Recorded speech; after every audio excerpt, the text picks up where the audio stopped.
좀 적응이 된 것 같음에도 불구하고 항상 이 자리는 부담되고 조금 무거운 자리인 것 같습니다. 그냥 항상 몇 번 설교단에 서진 않았지만 마음이 풀어질 때가 언제냐면 우리 찬양대에서 이렇게 찬양을 해주실 때 그 고백을 함께 나누면서 마음을 조금 여유를 가집니다. 근데 다시 설교하려니까 마음이 부담감이 많네요. 네, 오늘 말씀을 가지고 제가 여러분들께 정말 재미없는 얘기 하나를 드리면서 좀 설교를 좀 시작하려고 합니다. 옛날에 배추 가족이 살았습니다. 첫 번째 아이 배추가 엄마에게 물었습니다. 엄마, 나 배추 맞아요? 엄마가 대답했습니다. 당근이지. 나는 당근이었어. 가출했습니다. 두 번째 배추가 아빠에 가서 물었습니다. 아빠, 나 배추 맞아요? 오이야. 난 오이였어. 가출했습니다. 세 번째 배추가 할아버지가 해서 물었습니다. 할아버지, 나 배추 맞아요? 할아버지가 대답했습니다. 파. 나는 파였어. 가출했습니다. 한 20년 된 그 개그인데, 그죠? 혹시 들어보신 적 있는지 모르겠습니다. 여러분, 제가 이렇게 재미없는 얘기를 여러분께 서두에 하면서 설교 분위기를 이렇게 망쳐놓는 이유가 있습니다. 여러분, 이 우스갯소리로 한 나 배추 맞아야 할 때 당근이지 한 게 넌 당근이야 이런 뜻인가요? 아니죠. 너는 오이야 이라는 뜻이 아닙니다. 근데 받아들이는 사람 입장에서는 그게 당근으로 받아들이면 다른 행동이 나타나더라는 거죠. 나 배추 맞아요? 그래, 너 배추 맞아. 야호! 이런 대답과 이런 반응을 기대했었는데 당근이지 이렇게 얘기해버리니까 난 당근이었어 이러면서 가출해버리잖아요.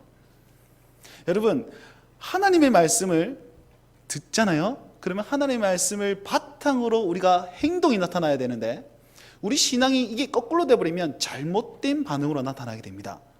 하나님의 말씀을 들었는데 내 마음대로 해석하고 내 마음대로 적용하며 내 마음대로 행동해버리면 그것은 하나님께 영광이 되는 것이 아니라 하나님 앞에 범죄가 되는 것이죠. 그래서 우리가 신앙생활에 굉장히 중요하게 여겨야 되는 것이 있습니다. 그것이 무엇이냐면 바른 지식이며 그리고 그 바른 지식에 근거해서 바른 관계를 맺어야 됩니다. 성삼위 하나님과의 바른 관계를 맺어야 되고 이웃과의 바른 관계를 맺어야 됩니다.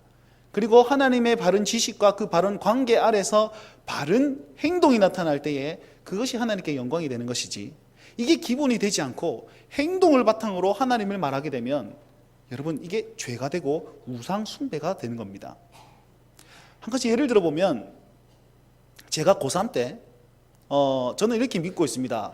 저는 우리나라 수능 역사상 가장 쉬운 수능을 쳤다라고 고백합니다.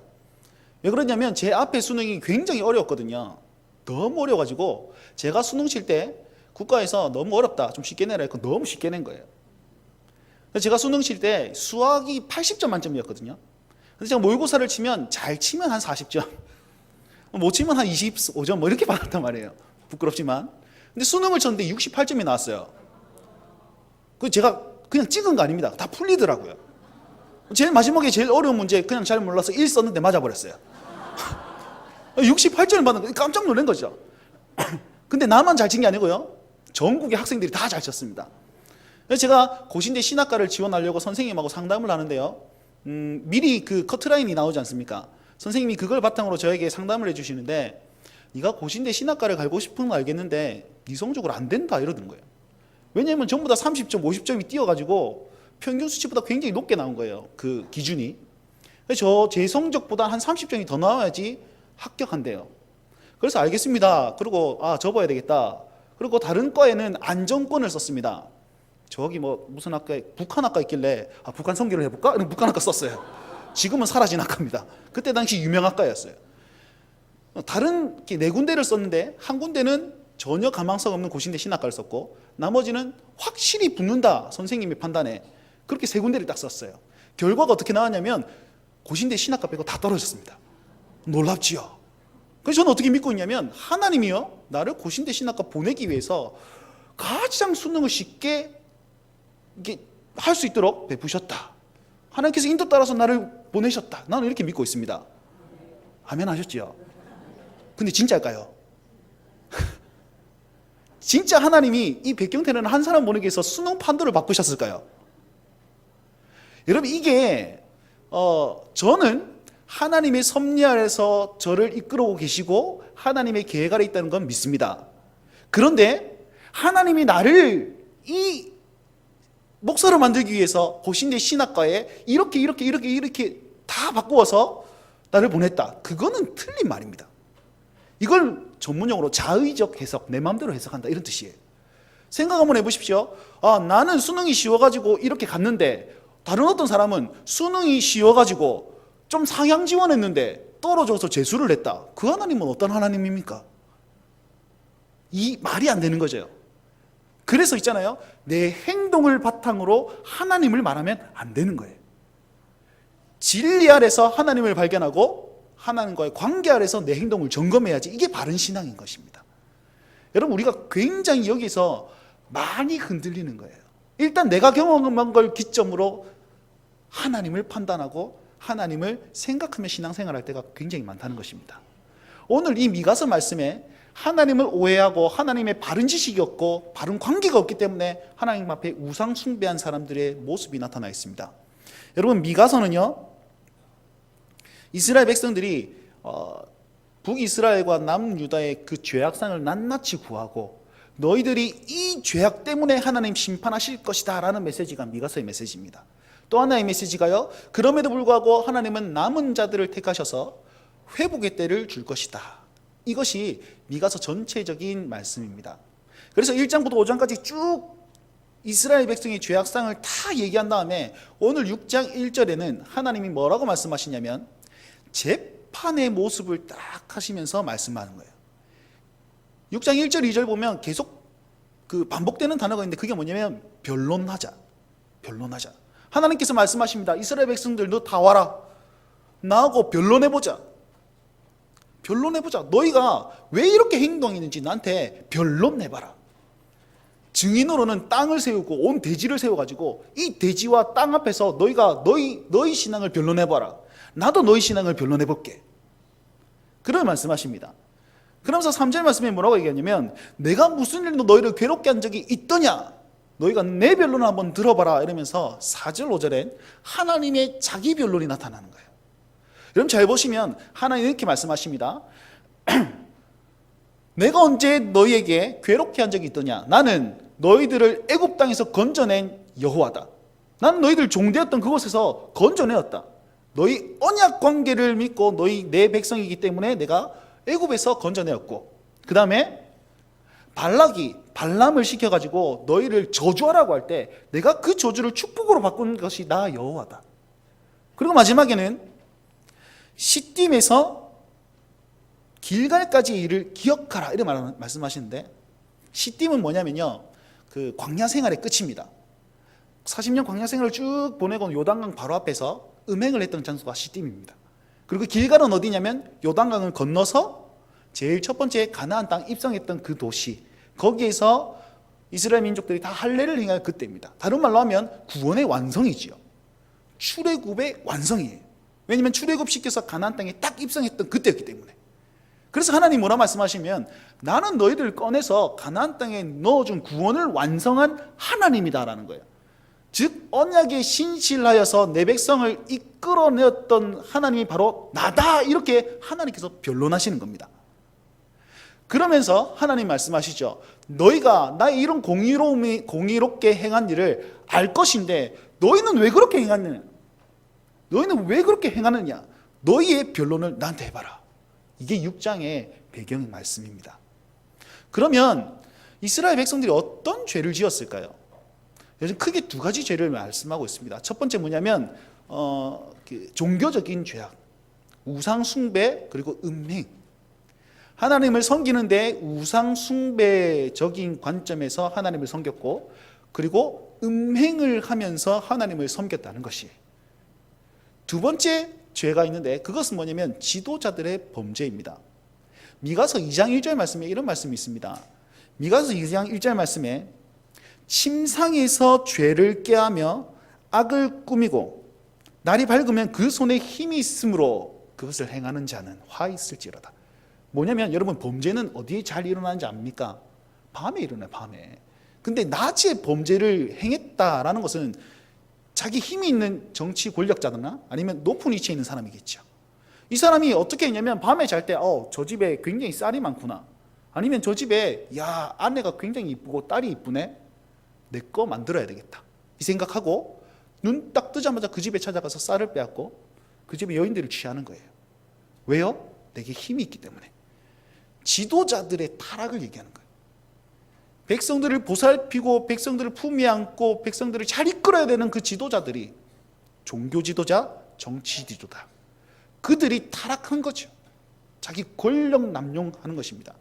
그 죄악 때문에 하나님께서 너희가 변론해봐라, 그 죄악 때문에 너희는 심판받을 거니까 너희 할 말 있으면 해봐라, 이렇게 말씀하고 있는 겁니다. 자, 그에 따라서 이 이스라엘 백성들이 뭐라고 대답하는지 한번 봅시다. 6절 7절입니다. 우리 다 같이 한번 읽어봅시다. 미가서 6장 6절 7절입니다. 읽겠습니다. 시작. 내가 무엇을 가지고 여호와 앞에 나아가며 높으신 하나님께 경배할까? 내가 범제물로 1년 된 송아지를 가지고 그 앞에 나아갈까? 여호와께서 천천의 순양과 만만의 강물 같은 기름을 기뻐하실까? 내 허물을 위하여 내 맏아들을, 내 영혼의 죄를 말미암아 내 몸의 열매를 드릴까? 아멘. 처음에 이렇게 얘기합니다. 내가 누구냐면 이스라엘 백성들이죠. 내가 여호와 앞에 어떻게 나아갈까? 이렇게 고백합니다. 여러분, 굉장히 아름다운 고백인 것 같으나 이게 범죄에 대한 고백이에요. 죄악된 고백이란 말이에요. 여러분 한번 생각해 보세요. 하나님이 화가 나셨어요. 뚜껑이 열려가지고 너희 회개 안 하면 지금 다 심판받을 거다, 이런 진노의 메시지를 딱 얘기하셨습니다. 만약에 여러분에게 이 진노의 메시지를 들었다, 그러면 정상적인 신앙인의 반응은 어떠해야 될까요? 정상적인 신앙인의 반응. 제가 부끄러운 얘기지만 저희 아버지가 아직까지 예수님을 믿지 않고 있습니다. 제가 대학 시절에 너무 가족을 위해서 막 기도하다가 하나님, 우리 아버지 좀 때려서라도 예수 믿게 하옵소서. 실수했죠. 지금 많이 맞고 계십니다. 여러분, 하나님의 진노의 메시지가 내게 임했어요. 그럼 정상적인 신앙인이라면 하나님, 내가 범죄했군요. 하나님, 나를 용서해 주옵소서. 회개해야 되는 건 아닙니까? 엎드려야 되는 거 아닌가요? 그런데 비정상적인 신앙인은 뭐냐면 나는 괜찮다는 거예요. 오늘 이 6절 7절 말씀이 어떤 거냐면 하나님 앞에 내 죄를 회개하기보다는 와, 하나님 화나셨구나, 하나님 진노하셨구나, 하나님 뚜껑이 열리셨네, 야 어떻게 하면 기분 풀어드리지? 이거 고민하는 거예요. 7절 말씀 이렇게 얘기합니다. 내가 1년 된 송아지를 가지고 그 앞에 나아갈까? 야, 튼실한 한우를 하나님께 바칠까? 그 다음 뭐예요? 수장 1000마리를 바칠까? 10,000마리를 기름 쭉쭉 짜가지고 강물처럼 흘려보낼까? 그럼 하나님 기뻐하실까? 하나님 내 죄를 용서해 주실까? 하나님 기분 좀 풀어주실까? 이거 고민한 거예요. 여러분, 레위기 말씀을 보시면요, 회개에 대한 합당한 그 제물은요 딱 한 마리밖에 없습니다. 한 마리면 돼요. 그 가정 형편에 따라서 소를 드리든지 양을 드리든지 아니면 비둘기를 드리든지. 그런데 여기서는 어떻게 하면 더 많이 드려가지고 하나님의 기분을 좀 풀어드려야 되겠다, 물질 만능에 대한 생각이 여기서부터 시작되는 거예요. 더 많이 드리면 기뻐하실 거야. 내가 더 열심히 하면 기뻐하실 거야. 우리 식으로 한번 표현해 볼까요? 내 안에 죄가 있는데 하나님 앞에 내 죄를 고백하는 것이 아니라 내 죄를 감추려고 다른 걸로 포장하는 거죠.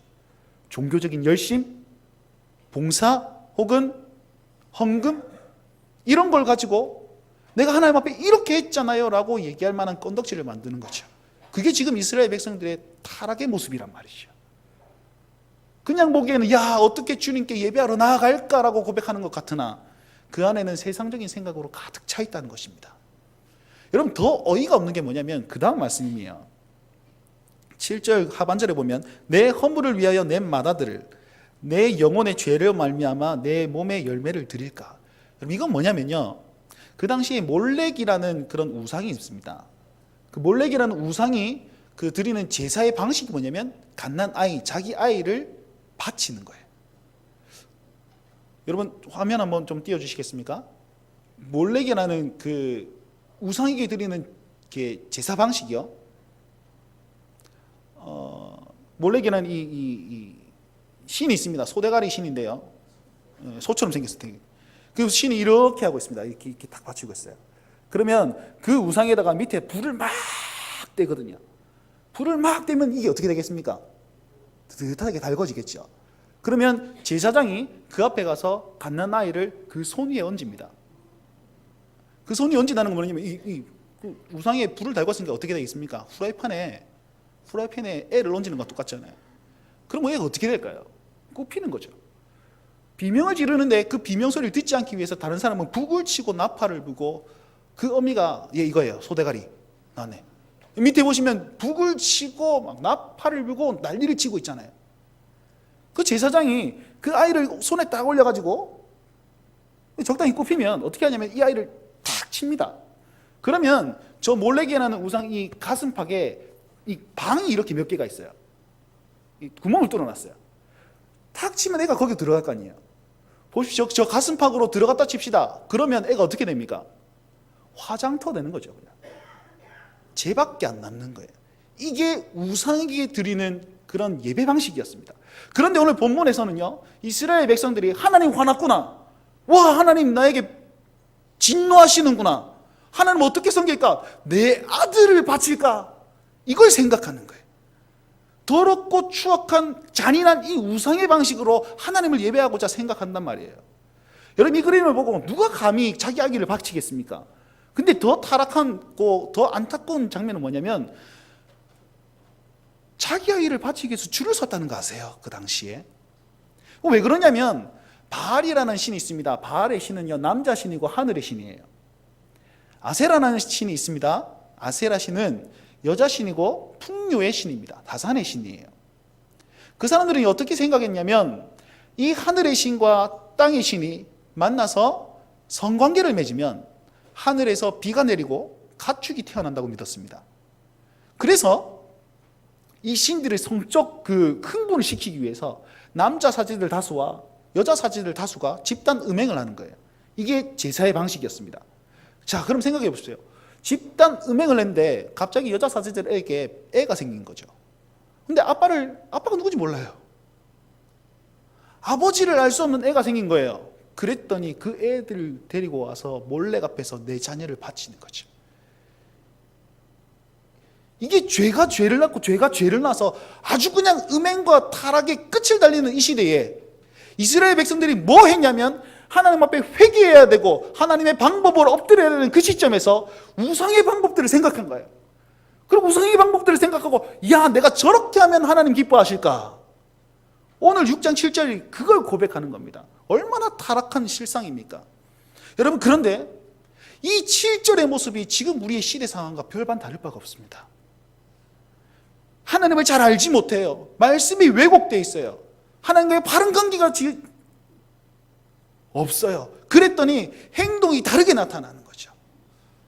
오늘 우리 담임 목사님께서 동성애에 관해서 굉장히 주의하시라고 광고로의 말씀으로 드렸습니다. 여러분, 동성애 어떻게 생각하십니까? 이 시대에 동성애는 죄입니다, 이 말을 속 시원하게 할 수 있는 사회 환경이 안 됩니다. 그러면 예수 믿는 사람들은, 온 교회들은 동성애에 반대해야 될 거 아닙니까? 그런데 교회마다 생각이 달라요. 교단마다 생각이 다르고 신자들마다 생각이 다 다릅니다. 어떤 데는 동성애를 찬성해요. 왜냐하면 이유가 이래요. 예수님이 우리를 판단하지 않았는데 왜 우리가 그 사람을 판단해야 되죠? 그래서 동성애를 품지 않습니다. 사랑이라는 이름으로 성소수자들을 인정하고 품지 않습니다. 그럼 아름답죠? 그게 사랑일까요? 여러분, 사랑은요, 잘못된 것을 바로 잡아주는 게 사랑 아닙니까? 3살, 5살 애들이 와 재밌다 하면서 식칼 가지고 막 놀면은, 내가 너를 사랑하니까 나도 칼 뽑아서 같이 칼싸움하고 놀까요? 와 피났다, 와 밴드 바르자. 그게 사랑인가요? 아니죠. 그걸 뺏어가지고 다시는 못하도록 얘기해야 되고 훈계해야 되며, 그게 죄라는 사실, 그게 악하다는 사실, 안 된다는 사실을 인지를 시켜야 되는 거 아닙니까? 이게 사랑인데 사람을 너무 판단하고 내 생각이 먼저 앞서다 보니까 그들을 인정하는 것을 사랑으로 잘못 말하고 있습니다. 그럼 내 행동이 나타났죠? 그러면 성경적인 근거가 있어야 될 거 아니에요. 내 행동을 바탕으로 성경을 끌어오니까 성경이 왜곡됩니다. 뭐라고 얘기하냐면 이렇게 얘기합니다. 여러분, 그 예수님이 그 제자 요한을 뭐라고 얘기했냐면 내 사랑하는 제자라고 표현했습니다. 그래서 뭐라고 해석하냐면 요한이 예수님의 남성 파트너였다. 예수님의 동성애자로 만드는 거죠. 다윗과 요나단의 관계가 무슨 관계였는지 아느냐? 룻과 나오미의 관계가 무슨 관계였는지 아느냐? 이게 다 동성애의 그런 기본이라고 가르치는 신학.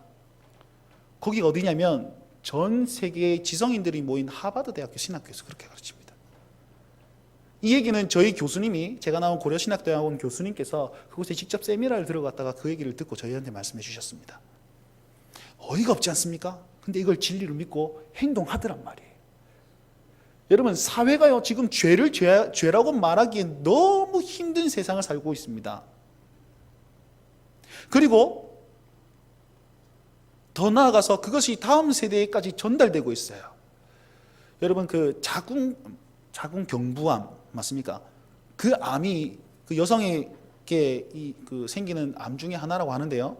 그 암은 백신을 맞으면 걸리지 않는답니다. 근데 그 백신을 언제 맞아야 하느냐면 여성분들이 성관계를 하기 전에 맞아야지 효력이 있대요. 그런데 이 보건복지부에서 뭐라고 얘기하냐면 이 성관계를 하는 나이가 12.5세, 성관계를 처음 했던 사람, 그 조사를 해봤더니 12.5세가 평균 나이이기 때문에 9세에서 10세에 이걸 맞춰야 된다라고 정책이 떨어졌답니다. 다른 말로 해보면 뭐냐면 그게 죄다, 그러면 안 된다를 가르치기보다도 그걸 의원이 인정하고 나서, 미성년자의 성관계를 의원이 인정하고 나서 다른 정책을 내세우는 거예요. 여러분, 먼저 된 것이 뒤로 가버린 거죠. 이게 우리 사회란 말이에요. 여러분 보십시오. 나는 동성애 안 해. 나는 동성애가 죄라고 생각해. 그러면 끝입니까? 여러분, 이스라엘 백성들이 전부 다 자기 아이를 몰렉에게 바쳤을까요? 아니겠지요. 그 중에서 많으면 많고 뭐 적으면 적겠지만 일부분이었단 말이에요. 그런데 그 일부분의 모습을 그냥 방관하다 보니까, 나는 안 바치니까 됐지라고 그냥 방관하다 보니까 진짜 하나님의 메시지가 딱 떨어졌을 때 본 것을 생각하더란 말이에요. 들은 것을 생각하더란 말이에요. 이 고백을 했던 사람이 바쳤는지 안 바쳤는지 모르겠지만 하나님께서 진노의 메시지를 딱 하니까 저렇게도 하나님을 섬길 수 있겠구나, 그걸 보니까 이 고백을 하는 겁니다. 다른 말로 하면 나는 동성애 안 해. 동성애를 죄라고 생각해요. 근데 저 사람은 그럴 수도 있지 뭐. 지 생각이니까. 실제적으로 우리 중고등부 학생들한테 물어봐도 이렇게 얘기합니다. 나는 그거 더럽다고 생각해요. 그럼 네 친구들 만약에 동성애 하면 어떻게 할래? 그러면 어쩌겠어요. 지가 선택한 건데. 이게 세대를 가면 갈수록 건전해지겠습니까? 아니면 더 악해지겠습니까? 그 결과가 방금 이 고백으로 나타나 있는 건 아닙니까? 여러분, 우리는 그래서 이 시대와 맞서 싸워야만 하는 겁니다.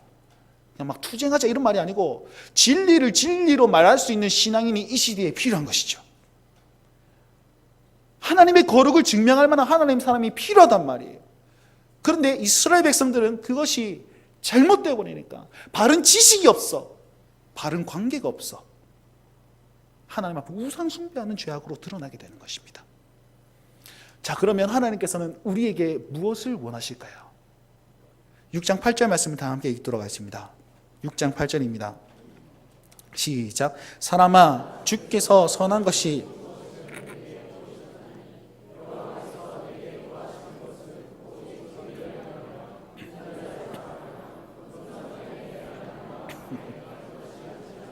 아멘. 하나님께서 우리에게 세 가지를 요구하십니다. 그 범죄한 이스라엘 백성에게 돌이키라고 세 가지를 말씀하시는데, 첫 번째는 뭐냐면 정의를 행하는 것이래요.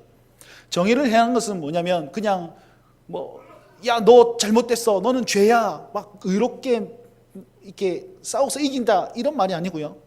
하나님께서 정하신 선, 하나님께서 악하다 하신 그것들을 잘 분별해서 행하는 것, 이게 정의를 행하는 것입니다. 즉 하나님께서 죄라고 행한 그것을 저건 죄야, 그래서 나는 저걸 멀리해. 하나님께서 행하는 선, 이거는 하나님 기뻐하시는 일이니까 나는 이것을 추구하며 살겠어 라고 얘기하는 거예요. 당시에 정치 지도자들이 핍박하고 착취했단 말이죠. 그래서 그 모습을 바라보고 아, 저건 죄구나. 저걸 멀리하고 하나님 원하시는 선, 구제, 봉사, 그것을 미리 행하는 것, 이것을 정의를 행하는 것이라고 말씀하고 있습니다. 두 번째는 인자를 사랑하며 라고 되어 있습니다. 여러분, 인자를 사랑하면은 조금 다른 말로 표현해야 되는데요, 인자라는 이 단어는요, 헬라어로 헤세드입니다. 헤세드, 인자라기보다는 인애 혹은 은혜라는 단어로 많이 쓰이는 거거든요. 그러면 보세요, 은혜를 사랑하며 되어 있습니다. 은혜, 인애는 무엇이냐면 하나님께서 행할 은혜 혹은 구원 사역을 통틀어서 말하는 것이 인애입니다. 하나님께서 하나님의 사랑과 자비를 인해서 긍휼을 베푸셔서 구원을 행하는 모든 행위들, 그 마음들, 그 중심들을 사랑하는 것이래요. 다른 말로 하면 내 힘으로 사는 것이 아니라 하나님의 은혜로 사는 그것. 하나님, 내가 이것으로 사는 겁니다가 아니라 하나님 없이는 나는 살 수 없습니다 라는 그 고백으로 사는 것이 인자를 사랑하며 라고 표현되어 있습니다. 마지막으로 겸손하게 내 하나님과 함께 행하는 것, 하나님과 동행하는 삶을 말합니다. 근데 그 앞에 수식어가 겸손하게래요. 다른 말로 하면 신중하게. 하나님, 이것이 하나님이 원하시는 길입니까? 저것이 하나님이 원하시는 길입니까? 하나님, 신중하게 생각하며 기도함으로써 하나님과 동행하는 길을 선택하여 걸어가는 그것, 이 세 가지를 하나님께서 원하신다고 말씀하고 있습니다. 통틀어서 한마디로 얘기하면 뭐냐면 삶의 변화예요. 삶의 변화. 악한 것을 분별하면서 하나님께 행하고, 내 힘이 아니라 하나님의 힘으로 행하고, 그리고 겸손히 기도하면서 하나님의 뜻을 쫓아서 행하는 삶, 그것을 원하신답니다. 여러분, 이 말은요, 그냥 정의를 행한다 이러길래 뭐 투쟁하고 대모하고 막 머리 깎고 투신하고 뭐 이런 정의가 아니에요. 너희 이 범죄대다 이렇게 질타하는 것도 아닙니다. 하나님은요, 결과를 원하시는 것이 아니라 삶을 원하시는 거예요. 앞에 보세요. 천천의 순양, 만만의 기름을 드릴까? 이건 결과잖아요. 이 뭔가를 드릴까? 이건데 하나님 그 결과를 원하는 것이 아니라 한 걸음 한 걸음 이어가는 삶을 원한다라고 8절에서 우리에게 말씀하고 있는 겁니다. 여러분, 얼마 전에 몇 주 전에 저희 교회에서 우리 선교사님이 오셔가지고 이슬람 특강을 하신 적이 있습니다. 이슬람 특강을 하신 적이 있는데 그 특강을 다 듣고 마치고 한 형제가 저한테 이렇게 물었습니다.